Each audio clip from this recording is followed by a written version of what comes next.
to PRAJNA SPARKS, a podcast where we listen to a Dharma talk, contemplate with our minds and in our hearts, and engage in guided meditation.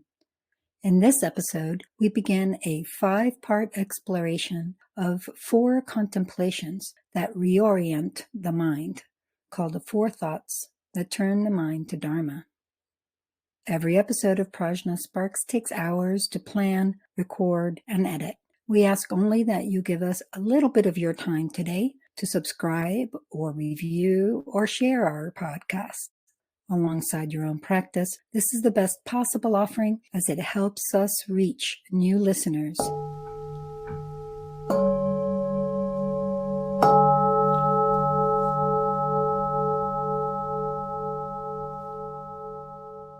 For those of us with a spiritual bent that are inclined to the Dharma, the teachings of the Buddha Shakyamuni, there are always ways to strengthen our connection, our dedication, and the synchronicity of our heart with the Buddha's words. One way that Tibetan Buddhist practice encourages us to do so is to engage in what are called the 4 thoughts that turn the mind to Dharma. These are contemplations that reorient the mind away from the deception of samsara and towards nirvana, which refers to liberation and omniscience or Buddhahood. Why am I calling samsara deceptive? Well, why not toad up all of that time you have spent following this relationship, that partnership, that job, that house, that car, that whatever it may be, and determine whether it's actually been able to give you that real happiness, that lasting happiness that is not in the least bit tinged with hoping that it won't fade or fear that it will. If you're like me, you've not found that real happiness yet.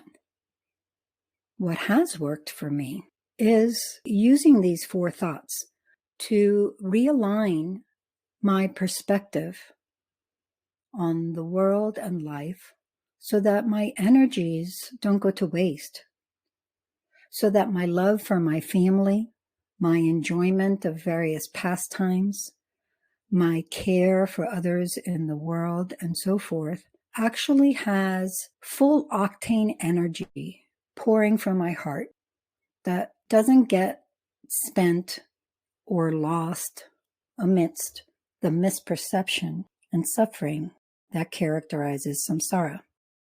Meditation practices help us to slow down and to begin examining the reality of our human condition, both moment to moment and writ large, across our life, across the world, and beyond.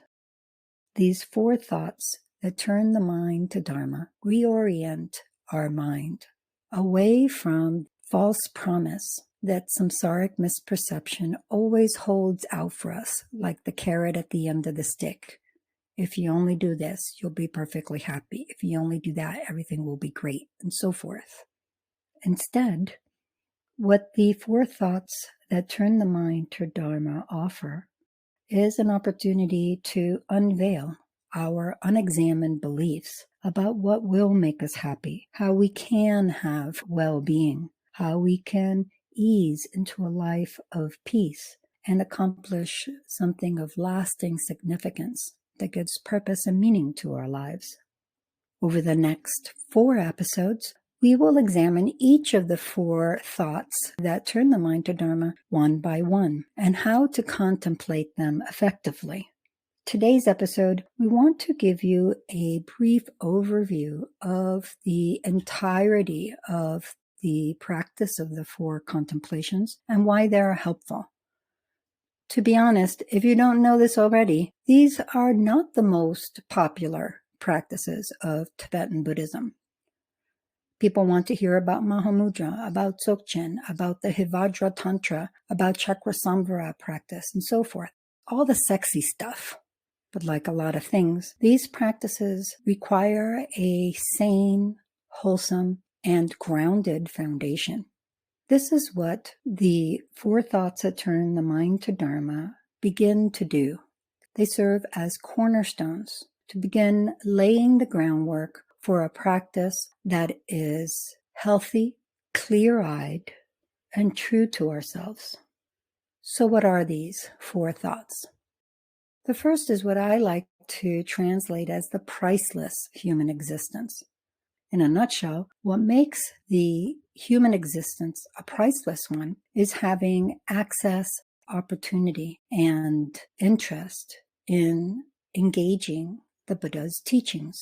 This present moment, spinning from one to another across the expanse of an entire human life, weaves a priceless opportunity that we can take up at any time to fulfill our highest aspirations for ourselves. The priceless human existence contemplation also helps us to really start to value our life, despite any possible weaknesses or failings that we may see. This life is priceless. There's so much at our disposal, so much we can do. The priceless human existence helps us address any feelings of inadequacy, feelings of being caught in our past, any worries that we're not good enough. Even as it starts to make us more curious about how can we be more enthusiastic about making the most of this life. This leads us right into the second thought that turns the mind to Dharma, impermanence, which the Buddha famously called the signal contemplation to rely upon. Impermanence is around us all the time. Things are constantly changing. Impermanence is not just the end of things. We often think that something is impermanent because it falls off a table and breaks, for example. Or for a pet or a loved one, they are impermanent because they die at the end of their lives. But we know that things are changing constantly. We're moving closer and closer to the end of our life every single moment. That vase that fell off the table was changing and deteriorating, even as it looked like the same exact vase that's been sitting there for years until it fell off the table and then became obviously impermanent. Impermanence is a really important thing to connect with on a realistic level because we are constantly caught by surprise by the obvious impermanence of things that are subtly impermanent right before our eyes all of the time. A great deal of pain and suffering comes from being faced with the endpoint of a stream of impermanence, which could have been avoided if we appreciated the constant changing and movement of things from moment to moment, so that there isn't so much of a mismatch between the way we deal with people, things, and events and the way they actually are. This can cause a great deal of suffering as well when what we imagine things to be suddenly ends. Impermanence really helps us not to be so reactive to situations that are at least generally predictable. We know the day we adopt a cat from the shelter, that the time will come when she passes. Of course, we will be sad when that happens, but we can enjoy all the time we have with her, give her the best life we can in the interim, and do the best to see her into the next phase of existence when our time to part comes. This gives us a real sense of how things are a stream of change, one after another, and that change is propelled this way or that by karma, causes and results. This is the third thought that turns the mind to Dharma. Karma is not just planting a seed so that the wheat or flour or whatever it may be grows. It's not just that when this happens, that results. That's certainly part of it in the material world, but karma also has an ethical component. What we do in any given moment conditions the next. What we're experiencing in any given moment is conditioned by previous ones, and so forth. What's really important to understand about karma is that it has nothing to do with destiny, fate, or predestination. It is a tool for empowering ourselves to really engage our lives in an intentional and creative way so that we can shape the direction of our trajectory to match our highest aspirations for ourselves. This is the case whether or not we discuss past and future lives. There's no need to push yourself to go into that exploration. Moment to moment, we can experience how our heart-mind creates its future from the raw materials present, how we can empower ourselves to shape our character and our lives for ourselves, our loved ones, and all beings. This leads us into the fourth thought that turns the mind, the disadvantages of samsara. The main disadvantage of samsara is that the mind, under the influence of the ignorance that does not understand the true nature of things, is never completely at peace. It's always grasping at something that's wanted or pushing away something that's not or ignoring anything else. This is dukkha, suffering. And the fourth thought that turns the mind to Dharma is trying to get across an admittedly very painful lesson.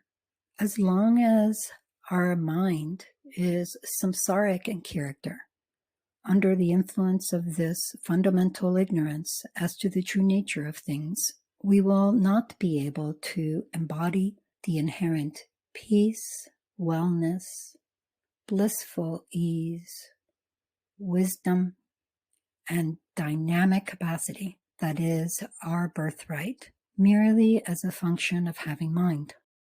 Instead, we turn in a cycle, which is what samsara means. A consistent cycle that we just can't get off. The point is that we don't want to be on an endless treadmill without ever reaching the fruits that we yearn for.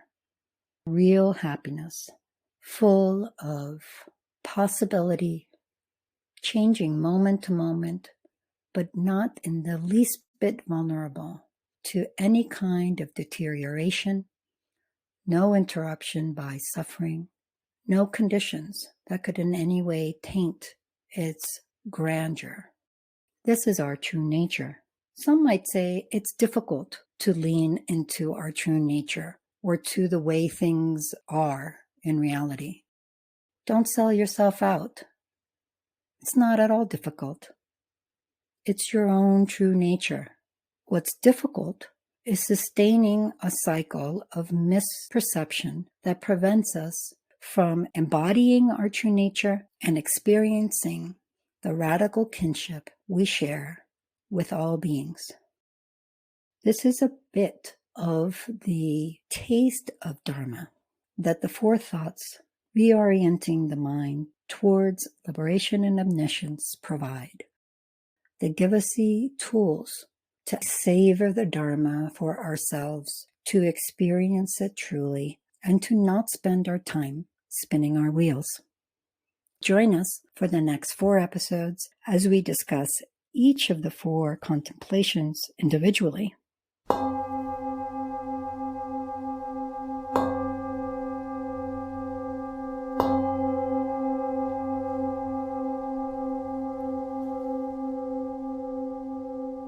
Here are some tips for daily contemplation of the 4 thoughts that turn the mind to Dharma. First, consider how priceless your life is by focusing on gratitude and appreciation for whatever goodness you have. Even things that may not be perfect in your estimation still hold goodness. And if nothing else, this present moment has its own space of ease and comfort that we can enjoy at any time. Consider the sobering thought of our mortality, not to depress ourselves or to become anxious or busy about it, but to recognize that each of those moments of our priceless life is indeed precious and make the most of what we can of each moment. This does not mean that we have to do more or be more. We already are everything. It simply means that we can put more of our heart into whatever it is that we are doing. Working for our family, cleaning our home, preparing meals, loving one another, and even having arguments can be benefited from a sense of our mortality. It brings perspective to our daily life. This allows us to have the ability to pause and slow down and shape our experiences moment to moment under the principles of karmic cause and effect, shaping our days, our weeks, our months, our years in our life in a way that is true to our heart. And all the while, we recall that there has never been a moment when our wishful thinking about finding that one little corner of samsara that is hiding the hope we've been looking for, we can give up on trying to find the real happiness our heart yearns for amidst the deceptions of samsara. Instead, we turn towards nirvana, the expression of our mind's true nature in liberation and buddhahood. This is where real happiness lies, not only down the road, but here and now, knowing that our moments of life are serving this true, genuine, authentic aim. This is Yeshe and Zopa for PRAJNA SPARKS. Be sure to join us every month on the new and full moons for fresh episodes. Stay tuned now for a guided meditation with Lamas Zopa. Shivnee is our Tibetan singing bowl artist.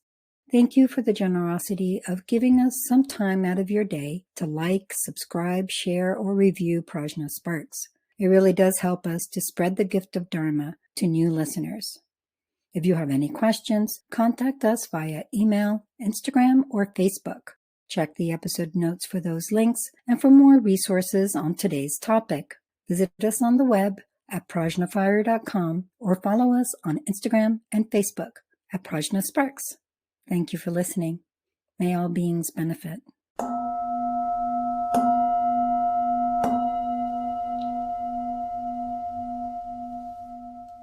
Hello, friends, and welcome to the meditation portion of this podcast.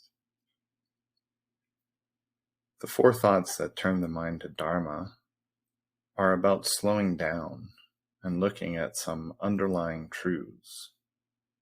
They're about finding what is meaningful in the face of those truths for ourselves.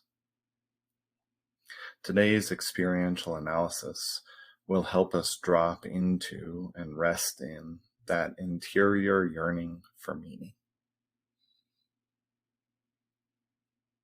Let's begin by grounding, simply by coming into the present moment. Taking a few breaths and sighing them out. Taking our seats by dropping in, feeling our posture. Feeling just what it is to be alive and present here. Welcoming in all of our experience, whatever might have gone on in our days. Just allowing it to be, even as we also let it drop into the background and settle in to present moment awareness.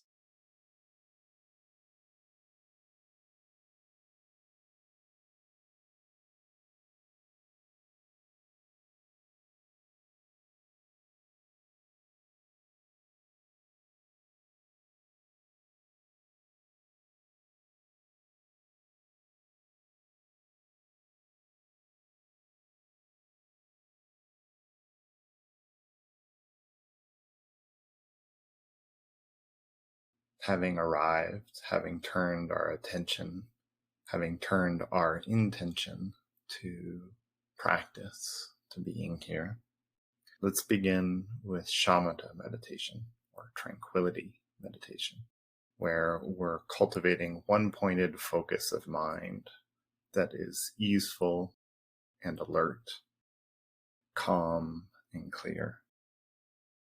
We can do this by focusing on the breath, allowing attention to rest one pointedly on the breath or any other focal object for the meditation that feels appropriate to us at this time. We use the breath or the focal object of the meditation to hone our attention, almost like an anchor that allows us to remain one-pointed, aware of even the slightest distraction without holding too tightly. So we focus attention on the inhalation and exhalation, letting our breath flow naturally, cultivating that precise one-pointed awareness. If we find ourselves distracted, dull, sleepy, lost in thought, whatever might come up, we very gently and kindly recognize that and bring our attention back to the breath, wherever it is. Let's practice like that for 3 minutes.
In that settled, alert state of awareness, turn attention to the efforts you have made and continue to make to be happy, to find peace, to live well, to accomplish something of lasting significance.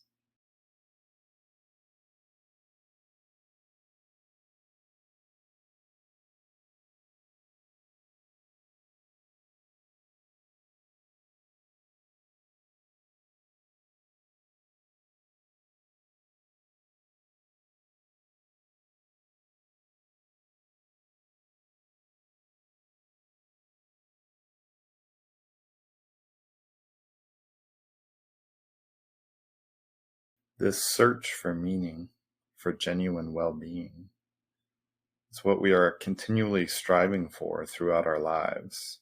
Sometimes it is conscious, often it is more subliminal, based on underlying, unexamined beliefs about where that happiness and meaning might lie. The four thoughts that turn the mind to Dharma are a key component to the Buddhist approach to this fundamental question of happiness and meaning. The pricelessness of this present moment of our lives, a sense of our own mortality and approaching death,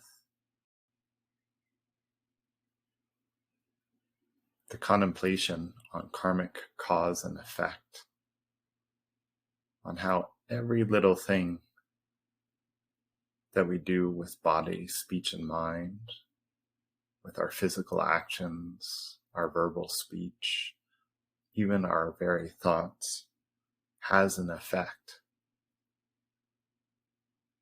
as well as recognizing the disadvantages of a samsaric, mistaken way of mind,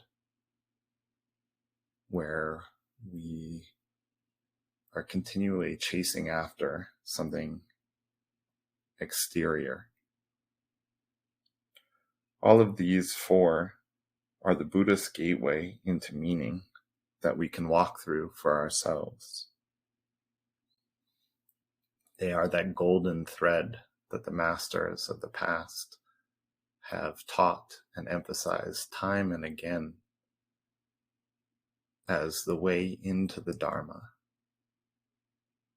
the way into genuinely walking the path of meaning. Feel into the curiosity, the yearning, and or the questions that this might evoke.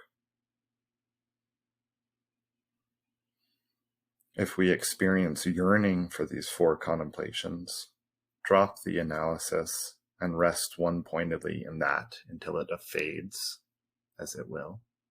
And then again, engage with the analysis till that yearning is fresh and present, where we can rest one-pointedly on it again. If that yearning is not coming up for us, or if we experience something else, just keep analyzing. Welcome it in. Be with the doubt, the discomfort, the questions. Any and all of it is welcome. This is the way that we bring our experience into dialogue with the Dharma. Let's meditate like that for a few minutes.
Hopefully this has whet your appetite for the forethoughts, which we are going to explore in our subsequent episodes coming right up. Please join me now in sharing whatever goodness has come from this listening, contemplating, and meditating to all beings, that we may all find what is meaningful and of genuine benefit, and that we may dedicate the time and effort that we pour so continuously into so many different things to what is actually going to fulfill our heartfelt wish. Thank you for your practice and for all that you do.